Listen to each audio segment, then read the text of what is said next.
Hi there, this is Marketing Planning. I'm your teacher, Will, and today we're going to learn Chapter 3, How to Conduct Marketing Audit. Last week, we've learned about the basic concept and the process of marketing planning. When I introduced the marketing planning process, I also mentioned the marketing planning audit. And it is quite important because generally we would take it as the first step of analysis. And today, for this lesson, we have two key goals. The first one is to understand the definition of marketing environment. And the second is to learn techniques for macro and micro environment analysis. At first, I'm going to introduce you the definition of marketing environment. Like other environment, it is concerned with marketing. It's a circumstance where all the marketing activities happen. It refers to a bunch of factors and forces that affect a firm's ability to build and maintain successful relationships with customers. Generally, we have two levels of marketing environment. The first is micro-level marketing environment, also named internal environment, which refers to small forces militate within the company, and these forces can affect the company's ability to serve the customers directly. And macro-level environment is larger. We also call it external environment. It refers to social forces that can affect the company and its internal environment. Therefore, this environment affects the customers indirectly. Both of these two levels of marketing environments are important to a company's development. Here I give you a footage about Alibaba, which is about a speech by Jack Ma in 2015. In this video, you can learn about how Alibaba goes to where it is today. It is a result of combined effects of external and internal factors.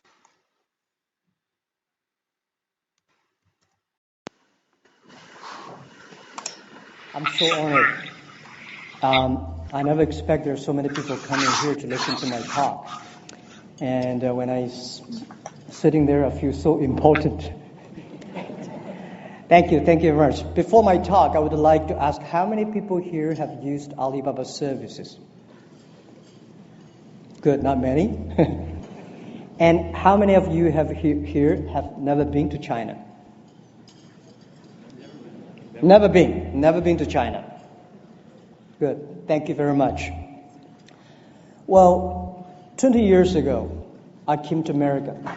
My first trip to America, to Seattle. Before that, I learned so much about America. From my books, from my teachers, from my school, and my parents.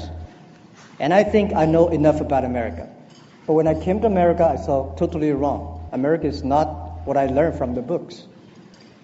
And in Seattle, I found the internet. And then I came back and tell my friends that I'm going to open a company called Internet. I invited 24 of my friends, had a 2-hour discussion. And finally, nobody understood, nobody supported me. We had a vote. 23 of them against me. They forget about it. There's no such kind of network called Internet. Don't do it. There's only one person who said, Jack, I trust you. I don't know what that is, but if you want to try, go ahead, try it. Because you're still young. At that time, I was 30 years old. So I started my business without knowing anything about computer, without knowing anything about business. I started my first company, my wife and I, and a schoolmate. We start from $1,000. We started the business. It was so difficult. I called myself like a blind man riding on the back of blind tigers. Jumping around for the past 20 years. I survived today. For the first 3 years, life was really bad. I remember I tried to borrow $3,000 from the banks. It took me 3 months asking any friends I know to borrow the money and failed. Could not borrow the money. And everybody said Jack is telling a lie because there's no such network called Internet, 1996. So one day, later 1996, China was connected to the Internet. From Shanghai, we died a long distance called to Shanghai, and Shanghai collected the world. I invited 10 media friends to my apartment. I want to tell them I'm not telling a lie. There is a network called Internet. We waited 3 hours and a half to download the first picture. And people said, is that thing's going to work? And I said, yeah, it'll work, but not today. In 10 years, it'll work. But at least it proved that I was not telling a lie. I remember when we tried to help our small business to sell online. Nobody wanted to sell because nobody come to buy. So first week, we have 7 employees. We buy and sell ourselves. The second week, somebody started to sell on our website. We buy everything they sell. We have 2 rooms full of things we bought for no use, all garbage for the first 2 weeks, in order to tell people that it works. It was not easy. Since 1995 to 1999, we failed. We go nowhere in our business because nothing was ready. In 1999, I invited 18 friends of mine who came to my apartment. We decided to do it again. We called the name Alibaba.com. And people say, why Alibaba? We believe Internet is a treasure island. We should open sesame for small business. And we're using Alibaba because it's easy to spell, easy to remember. And we want to focus on helping small business. Because at that time, we see the Alibaba, Commerce One, the American e-commerce. They focus on helping big companies. They're focusing on helping big companies to save the cost. We believe China, we don't have a lot of big companies. We have so many small business. And small business, it's so difficult for them to survive. If we can use the Internet as a technology to help small business, it will be fantastic. So we start saying, if America is good at helping big companies, just like America is good at making basketball, we should play ping pong in China. We should help the small guys. And we should not helping small guys to save cost, because small businesses know how to save the cost. But small business should learn how to make money. So our business is focusing, helping small business to make money online. And we want to make the company last for 102 years. And people are curious, why 102 years? Because Alibaba was born in 1999. Last century we had 1 year. This century 100 years. Next century 1 year. 102 will cross 3 centuries. We give a clear goal to any employees. Don't say we are successful. No matter how much money we raised, no matter how much money we make, no matter how much we have achieved, don't forget, we want to live 102 years. Now 16 years passed. We have another 86 years to go. Because in next 86 years, if any time we die, we're never successful. When I heard this club is 108 years old, I was surprised and shocked. There's so much we can learn from that. Well, today, nobody believed that Alibaba could survive, because people say you are free, you're tiny, and especially when we IPO, people say, oh, you are Alibaba, you are e-commerce, you're like Amazon. Because in American points of view, Amazon probably is the only business model for e-commerce. But no, we are different. The difference between us and Amazon is that we do not buy and sell. But we help small business to buy and sell. We have 10 million small business on our site, buy and sell every day.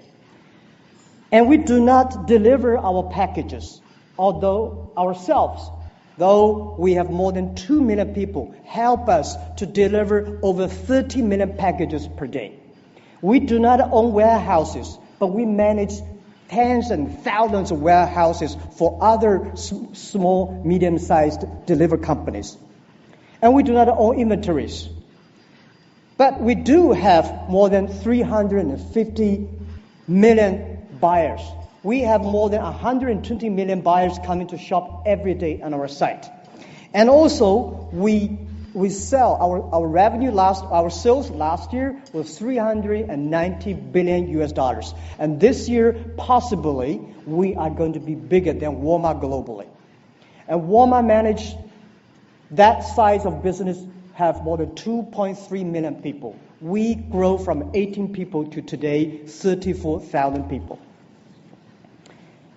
And the difference between Amazon and us, the other is Amazon is a shopping center. You go there, you buy things you want exactly it looks like. But in Alibaba, people on the picture you see look like this. When you buy it, it's different. People feel surprised. Wow, it's different. And they love it. Because here e-commerce is a commerce. In China, e-commerce is a lifestyle. Young people are familiar. They're using e-commerce to exchange ideas, they communicate, they build up the trust, they build up the record. It's just like a Starbucks. You never go to Starbucks to test how wonderful coffee is. It's a lifestyle. And this is how internet e-commerce is changing China. And what we feel proud of is not how much things we sell. I said this year will be bigger than Walmart. Yes, we're proud. We know in 5 years we will sell $1 trillion US dollars. And this is my goal, which we think possibly we will make it. We're proud of that, but we're more proud because we created direct and indirect jobs, 40 million jobs for China. And we created the jobs in the countryside. We created a lot of jobs for women. Over 51% of the power sellers on the internet are women. So we feel so proud of that. And people say, okay, now Alibaba that, what's your next? What's your future? Because you are everywhere. 80% of the buy and the sell online are created by our company. Our future is that we have to focus on globalize our business. It's not only sell more things. We want to globalize the infrastructure of e-commerce. Why internet e-commerce grows so fast in China than in the USA? Because the infrastructure of commerce in China was too bad. Not like here. You have a click of motors, you have all the shops offline, Walmart, Kmart, everything, everywhere. But in China, we have nothing, nowhere. So e-commerce in the US is a dessert. It's a complementary to the main business. But in China, it becomes the main course. We created the infrastructure. So we think if we globalize our infrastructure, the payment, the logistics center, the transparent platform all around the world, helping the small business around the world to sell everywhere, help the global consumers to buy everywhere. Our vision is in 10 years, we will help 2 billion consumers in the world to shop online. Anywhere in the world, you're shopping online, within 72 hours, you'll receive the product. And anywhere in China, you shop online, you will receive the products within 24 hours. And we think our globalization is still focusing on helping small business and helping them to do business in the most efficient ways. And we think that we will help another 10 million business on our e-commerce platform. We will empower them. We give them the traffic. We give them the payment system. We give them the logistics system so they can do business anywhere easily and quickly. And we will help. We will have 40% of our business outside China. Today, we only have 2% of our business outside China. So, people keep on asking, now you're big, you raise that much money. What's your plan in America? People say, well, are you going to come? When are you going to come to invade America? When are you going to compete with Amazon? When are you going to compete with eBay? Well, I would say we show great respect for eBay and Amazon. But I think the opportunity and the strategy for us is helping small business in America go to China, sell their products to China. Today, China, the middle class for China is almost the same as the American population.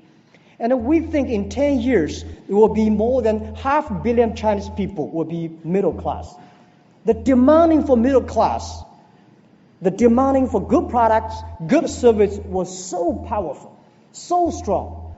And I think China today cannot afford the good products, good service to them by the terrible air we have, the water we have, the land resources. I don't think China would be able to do that. And the next is that China's been focusing on exporting in the past 20 years. And I think next 20 years, China should be focusing on importing. China should learn to buy. China should spend the money. China should buy a lot of things from globally. And I think that American small business, American branded products, you should use in the internet, go to China. Past 20 years, big companies of America is already all over China. But it's the great opportunity for using the e-commerce for small business to go to America. In the past years, we have helped a lot of American farmers selling things to China. For example, the Seattle cherries. You will never believe that the American ambassador to China, he came to us and say, Jack, can you help us to sell the cherries in Seattle? I say, how can we sell cherries? The cherries still on the trees. And we started to place order. 80,000 families booked the order. And when we got the order, we'll pick up the cherries and ship to China. Within 24 hours, 80,000 families, 160 tons of cherries were sold. And last year, we sold over 300 tons of cherries. And I don't know what's this year about. We also helped Alaska Seafood. We helped Canada to sell the lobsters. The lobster we sold, probably 10 years they cannot sell. And we also have a lot of American branded companies like Nokia, Estelander, and companies using our site to sell. And Costco, the company, they sold 600 tons of nuts on our site for the first month, and for the first month they're using Alibaba $6.5 million. So I think if we can help to sell lobsters, if we can help sell the cherries, why we cannot help these small, medium-sized companies to China using our system? So this is what I want. And also I want to take one day, for example, November 11, the Singles Day. We make that as a shopping day. Last year, for that day, we sold $9.7 billion. And for the first minute, shopping, we have 24 million people rushed in for the first minute. And this year, we guess the number was scary. So my purpose coming here that we need more American products to China. We have hungry 100 million people coming to buy every day. So this is why we come here. We not come here to compete. We come here to bring the small business. My vision is that in 10, 20 years, anywhere, you buy anywhere, sell anywhere. Philippine people can buy salmon on Norway. Norwegian people can sell things to Argentina. Argentina can buy and sell to China. This is how the internet is going to change. And lastly, I want to say, we have changed China. We feel proud of that. And we think that the power of change is so powerful. The first revolution of technology, we have the organization of business called a factory, and had First World War because of the strength of the arms and muscles. The second revolution, energy, we have the organization called companies, and have the Second World War. This time, internet, the data, and I think we have a new business called platform. And the Third World War is going to happen. And this war is not between nations. This war we work together against the disease, the poverty, the climate change. And I believe this is our future. The human being, the nation should unite together. Rely on the young people, using not the guns, using computers, using the data to solve the human problem, solve the society problems. And this is what I'm passionate about. It's not about the money, it's about the dreams. It's not only the technology changing the world, it's the dreams you believe that change the world. And we know the way is not easy. As I always told, in the past 20 years doing internet business in China, today is difficult, and tomorrow is much more difficult. But the day after tomorrow is beautiful. Most people die tomorrow evening. if you don't work hard. Thank you very much.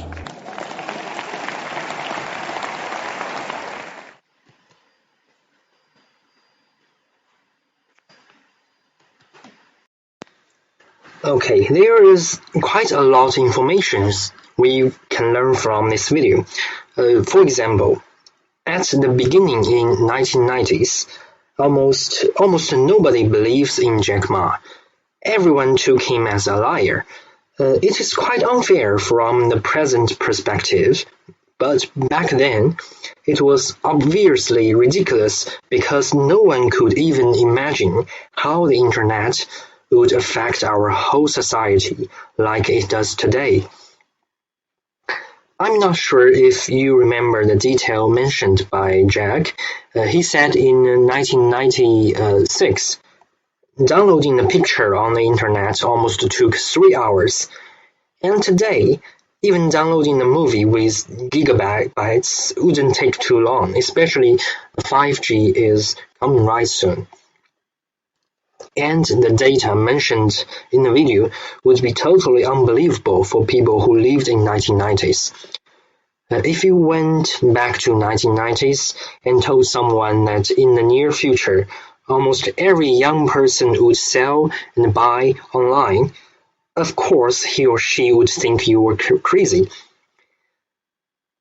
See, the success of Alibaba's marketing is not only driven by its internal factors like clear and great mission, creative employees, and persistence of its original aspiration. It is also driven by external factors such as economic development, technological advance, and the change of society in people's lifestyles. Now we are further wondering, what are these key factors when talking about internal and external environment?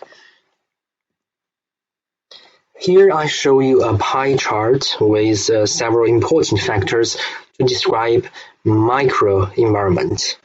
There are 5 factors including public, company itself, a competitor, intermediaries, and customers. And generally, we also take them as key stakeholders of the company. What do they refer to? Let's go through them one by one. First, the company itself is the first key factor of micro-level environment. All the departments, all the employees, they constitute a company. And of course, they are factors that may influence marketing decisions. And marketing intermediaries refer to the people or agency that can help the company to promote, sell, and distribute its products to potential customers. Here I list 4 types of marketing intermediaries. For example, resellers. They can help. What does resellers mean? They can help a company to hold and sell products such as Walmart or Costco. The importance of resellers is that generally a company doesn't sell its products directly to its customers. So that's why we need resellers. And the second is physical distribution firms, also important to a company, for the reason that products generally need to be stored and transported before they are finally sold. And the third one is marketing services agencies. They refer to companies that can provide services like conducting marketing research, advertising, or consulting. And then the last one is financial intermediaries like banks, credit companies, insurance companies, and accounting firms. And now customers. Customers generally refer to people or organizations that buy products or services. There are 5 common types of customers. The first is consumers. Like all of us, we as individuals buy goods and services for personal use or use in our household. And the second type is business market, and companies who need to buy goods or services from other companies for producing their own products are the main body of the business market. And reseller market is also an important type. Like we mentioned before, resellers need to purchase products to resell for profit. And there are also government buyers and customers from other countries. It's quite clear that customers are important because a company and its customers are like two ends of a line segment, and every activity happens on this line segment. And if we still take the metaphor of a line segment, then competitors are like other line segments with the same endpoint of customers.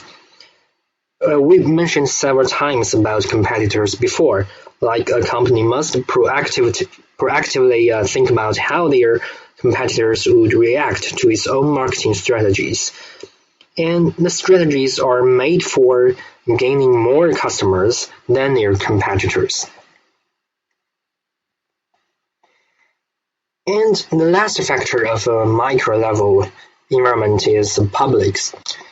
It refers to any group that perhaps is interested in or impactful on the company, and how this company achieves its goals.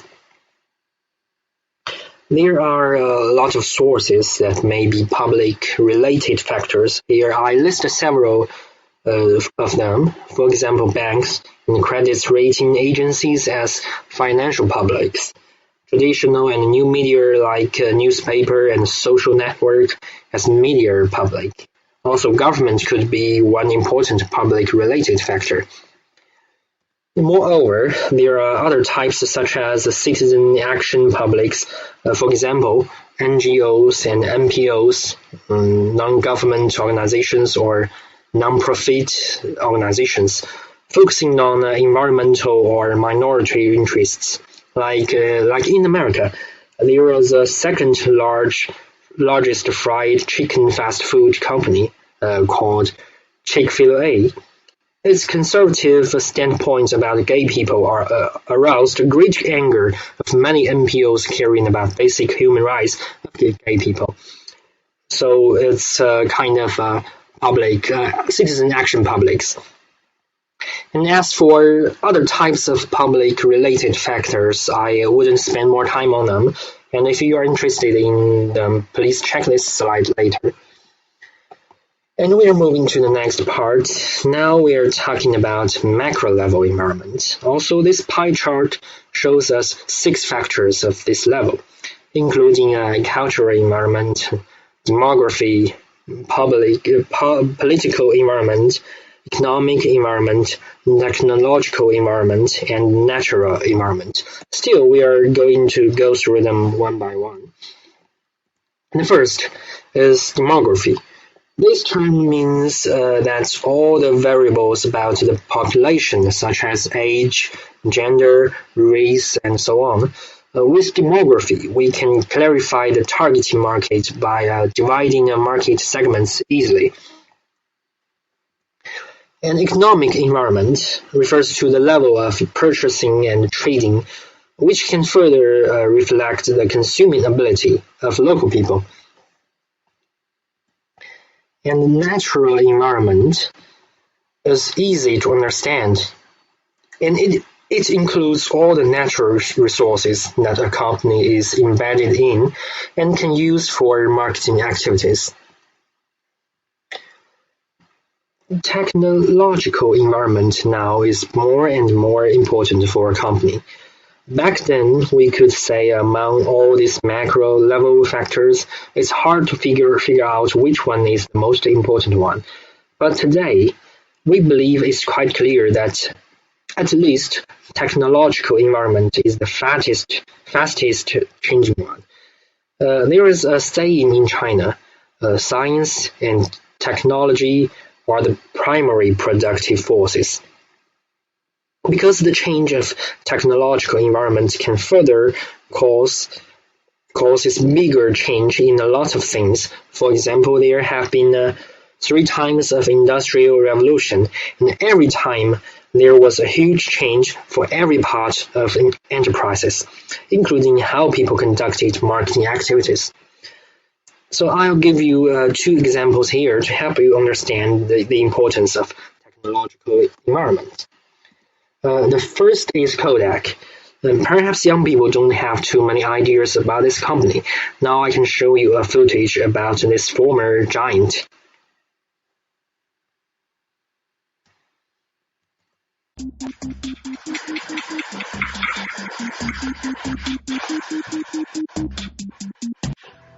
Kodak used to be the biggest name in photography. Not one of the biggest, the biggest. If you come across an old photograph, particularly one taken around the 1970s, there's a really high chance that it was taken with a Kodak camera, using Kodak film, and developed on Kodak paper, using Kodak technology. They were the absolute leader of the entire industry. Yet, in 2012, they went bankrupt. I don't want anyone to get the wrong impression. They do still exist today in a very different and much smaller capacity. But you can't deny they've experienced a pretty massive decline. From extremely profitable to bankrupt. From king of the industry to what they are today. So, what happened? Most people would just call them Kodak, though many know them by their full name, Eastman Kodak, which was started by 2 guys named, you guessed it, George Eastman and Henry Strong.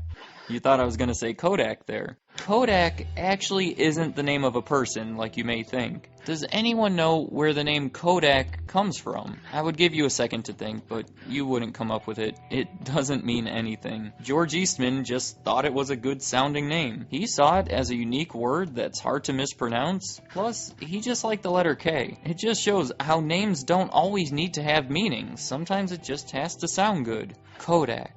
Yeah, sounds pretty good. It was originally the name of his camera, but then he decided to make it the name of the entire business. And this was back in the late 1800s when he came up with this name. And really, George Eastman is the man to focus on when we're talking about Kodak. Henry Strong was more of an investor. See, before Kodak, photography was a pain. It involved big, heavy cameras. You would have to quickly develop the pictures, which meant you had to keep all those heavy supplies nearby. I'll admit, I'm not an expert on 19th century photography, but I do know that 20th century photography was much easier, and that's because of George Eastman. He made all these innovations that made photography available to the general public. In the beginning, the company's slogan was, "You press the button, we do the rest." Which I know today doesn't sound very impressive, but in the late 1800s, I'm sure that sounded like magic. You buy the camera, take a bunch of pictures, send in the whole thing to Kodak, and they send you the pictures. Now, with a product that's so much better than anything else on the market, it's easy to see how they became so big. And they didn't just rely on their early success, they kept going. Notably, in 1935, Kodachrome. It's a specific type of film used for color images. Paul Simon even used it as the name of one of his popular songs. I found this interesting. To process the film, it was a complicated, expensive process, so Kodak would sell the film with the cost of the processing built in, which forced everyone to get it processed by Kodak. In 1954, there was a legal ruling that said it was unfair to the others who were willing to process the film and said they couldn't bundle the cost of the film and the processing. After that, the price of the film went way down. In 2009, Kodak stopped making it altogether, which says something about the decline of Kodak at that time and the decline of film, and how the two may be related.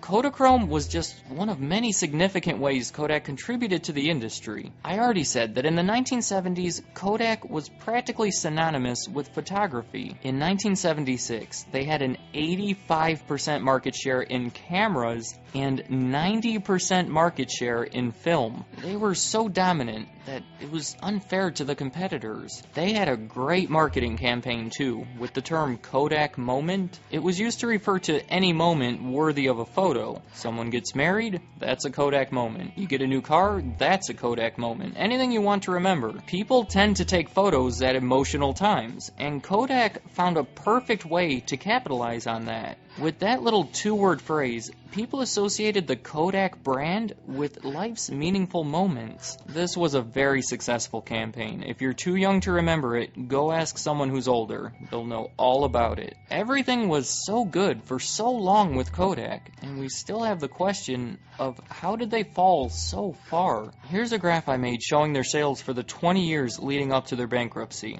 You could see that things weren't exactly perfect for any part of it. They had some troubles throughout the 90s, but it wasn't anything severe enough to lead to a bankruptcy. It looks like the period where things got really bad started in 2005, and when we look at the graph for net income, we can draw the same conclusions. Now, I'm sure when you first saw the title of this video, your first thought was digital cameras. And now that I show you these graphs, it's just confirming what you already thought. And I'll go one step further. This graph shows the sales of film and digital cameras. The digital cameras crept up in sales over this time, overtaking the film cameras for the first time in 2003, and by maybe 2005 or 2006, they were dominating the market. So it would make perfect sense that the film company Kodak would start to have some massive issues starting around 2005. And I agree with all of it. But it's not as simple as it may seem. The picture we like to paint here is a ridiculous one. It's that in the 1990s, when digital cameras were on the rise, Kodak ignored it. And only once it was undeniable that digital cameras were the way of the future is when they finally made a desperate attempt to switch over. But it was too late. Others beat them to it. Is that what you were picturing? Is that basically what you expected this video to say? Because that's not what happened. You have to give Kodak a little more credit. Do you know who invented the digital camera? It was Kodak. In 1975, Steve Sasson, who worked for Kodak, invented the digital camera. 3 years later, Kodak received a patent for it. Throughout the 90s, when digital cameras were on the rise, Kodak was selling digital cameras. They didn't ignore them. In 2005, remember 2005, the year everything went bad? Do you know who was the leader in the US digital camera market? It was Kodak. At this point, I'm sure you're confused. I sound like I'm contradicting myself. First I say the digital camera killed Kodak, and then I say Kodak was big in the digital cameras. It's a complicated issue. Many people have studied it and delivered different conclusions. But what I'm giving here is the conclusion that makes the most sense to me, and most of it happens to be the more common conclusion. Kodak didn't focus on digital cameras enough. They didn't ignore them, but they didn't give them their full attention either. They treated them as more of a side project. Really, they underestimated just how big they would get. And how could the biggest camera company of all time fail to see where the industry was headed? To that, I say it was a blind optimism. Here, think of your local sports team. Go outside and ask some fans what they think of their chances for next year. They'll talk about how they just got this new player that's going to turn things around, or how they just got rid of a player that was keeping them down. They'll say, next year is going to be our year. And then go travel somewhere else and ask someone what they think of that same team. I doubt that other person would have such a positive outlook. Same case with Kodak. Just like the sports fan, they wanted something to be true so bad, they started believing it was true. They ignored the facts and saw what they wanted to see. They were motivated to believe that digital cameras weren't the future. Let me explain why they were so motivated to believe this.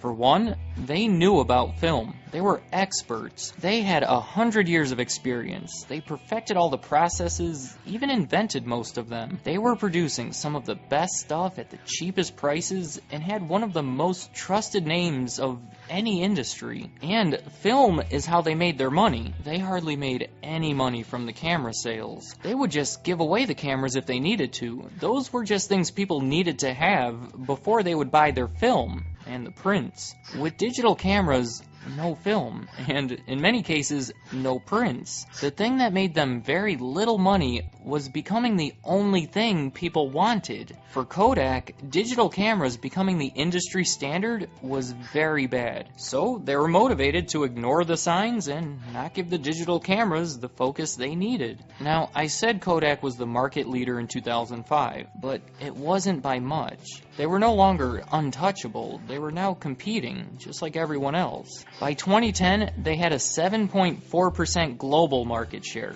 behind Canon, Sony, Nikon, Samsung, and Panasonic. They were making a switch into consumer printers, but that just forced them to compete with HP and others that were more well-known in that industry. And plus, consumer printers probably wasn't the most forward-thinking move they could have made anyway. It all led to their 2012 bankruptcy. As I said, they came out of the bankruptcy and still exist today in a much different way. They deal with other technologies. They call themselves a global commercial printing and imaging company. Their revenues are much smaller and still decreasing each year. 2016 was their first profitable year, so I suppose that's a move in the right direction. But effectively, and in everyone's minds, Kodak has failed. And I struggle to think what they should have done differently. In 1975, when Steve Sasson invented that digital camera, their response was to keep it quiet, hope it never gets big because then their film sales would suffer, while the better response would have been to embrace it. In the same way that they had a jump start on everyone else with the film camera in the 1800s, they could have had another jump start, but they let it slip away. They were slow about it, but even if they had handled the situation better, where would they be today? Everyone has a really good camera on their phone, so the digital camera business isn't exactly where you would want to be either. Maybe in a different reality, all of our phones would be made by Kodak. That'd be weird.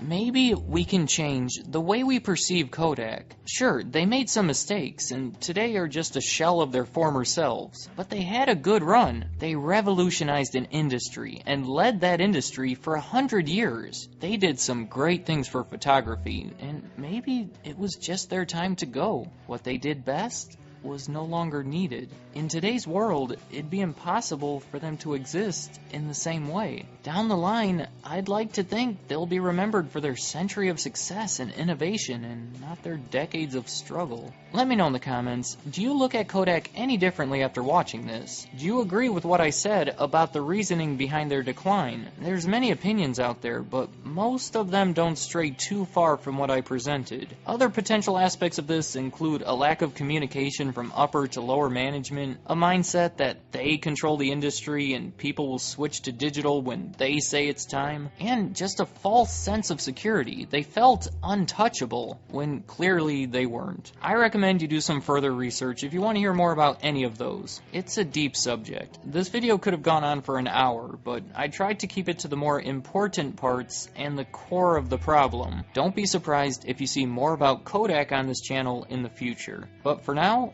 let me know where they went wrong. I'd like to hear what you have to say. Thank you for watching. It's obvious that Kodak once reflected the advanced technology.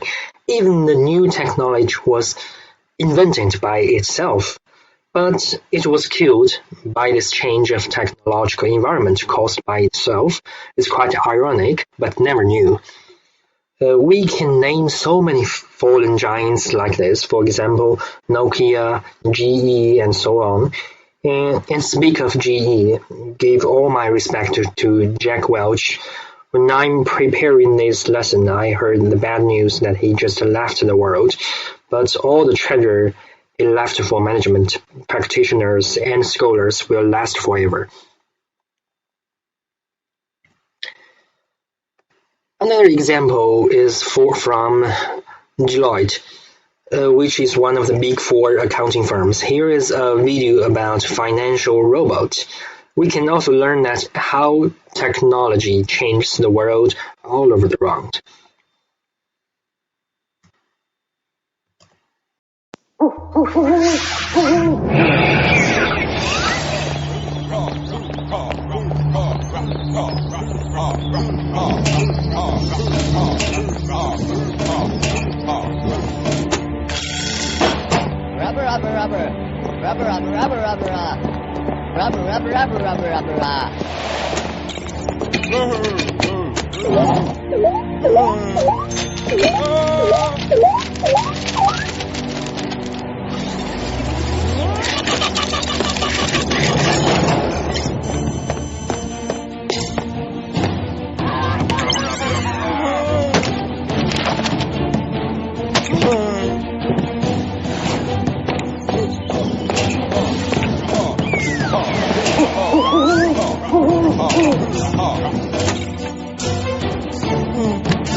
We also have to think about political environment, such as institutional regulations, laws, policies, and so on.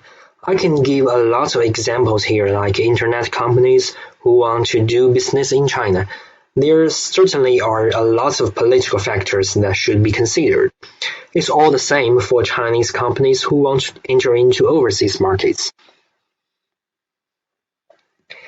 And the last one of macro-level environment is cultural factors. This includes values and beliefs held by local people. Cultural environment is kind of abstract, but that doesn't mean it is not important. If you ignore this factor when you are going to enter into a new market, it will always give you a lesson. For example, we all know Coca-Cola. Its product first entered Chinese market in 1927, almost 100 years ago. And there was no translated name for Coca-Cola back then. And thus the marketer of Coca-Cola just transliterated it, or we say translated it just in pronunciation at random. But the translated name had a very bad meaning in Chinese. And then, of course, the world-beating Coca-Cola ran into the brick wall in China at that time. And until one day a new marketer offered a reward of 350 English pounds for a new name. And there was a Chinese did provide a new name that can meet with good meanings and pronunciation at the same time. Things were at last looking up. Okay, now we're going to learn SWOT analysis. I believe most of you are familiar with this method. And this method was proposed by McKinsey and now is widely used in management. By this method, we can know more about the external and internal factors that may influence our next steps, especially for a marketing plan. We have 4 parts in the SWOT analysis. That's SWOT stands for. First, strengths refers to characteristics a company or a business or a project has and can gain more competitive advantage by these characteristics. And weakness is just the opposite. It refers to characteristics that may bring disadvantages for a company, a business, or a project. And opportunity refers to elements that may help a company, a business, or a project to exploit and gain advantage. And the threat, of course, is also the opposite of opportunity. It refers to elements that may cause troubles for a company, a business, or a project. And generally, strengths and weakness are internal factors, and opportunity and threat are external factors. And here I give several situations that we can use SWOT analysis as a good tool to solve problems. For example, when you want to explore new solutions to problems that you are faced with, or if you want to identify barriers that will limit goals or objectives, and to decide on a direction that will be most effective, to review possibilities and limitations for change, to revise plans to best navigate systems, communities, and organizations. To use it as a brainstorming and recording device as a means of communication, or to enhance credibility of interpretation to be utilized in presentation to leaders or key supporters. And then we would be wondering, how do we know all of this? Here I list several sources of analysis. For example, when you are focusing on internal factors such as strengths and weaknesses, you can consider if there is any issues related to 4Ps and brand that may be strengths or weaknesses. And when you are going to explore opportunities and threats, then you can think about external factors such as market, consumers, competitors, or channels. They may bring you new ideas about opportunities and threats. Now we explain how to conduct this analysis one factor by one factor. Here is a 2 multiply 2 matrix that can be divided into 4 types of opportunity. The first type is with a big attraction and big success probability. And surely you should better seize this kind of opportunity. And the second type is with big attraction and small probability. This means you should better give it a careful consideration. And if the type is with small attraction but big success probability, you may do more cost-benefit analysis for this kind of opportunity. And the last type is with both small attraction and small success probability. Of course, you should never consider it as an opportunity. And for threat, now it's threat analysis. It's almost the same. And the difference is one dimension of this matrix is now severity. The first type is the most serious, and you should pay close attention and try to solve it as soon as possible. And the second type is one that you should prevent in advance. Once you ignore it, then it may let you pay the price later. And the third one is a small threat, but with high probability. And of course, you should solve it and don't let it distract you too much. And the last type is small and small. The only thing you should do when faced with this kind of threat is to avoid escalation. Moreover, we can combine threat and opportunity analysis to evaluate if a business is feasible and good enough. Still, there is a matrix, and two dimensions are threat and opportunity. And we also can get four types here. The first is an ideal one. That means this business is quite ideal, perfect. And the second generally occurs in a mature business. The third one, you may still give it a cost-benefit analysis. And the fourth one, definitely you should forget about it. On this page, you can see an even bigger matrix.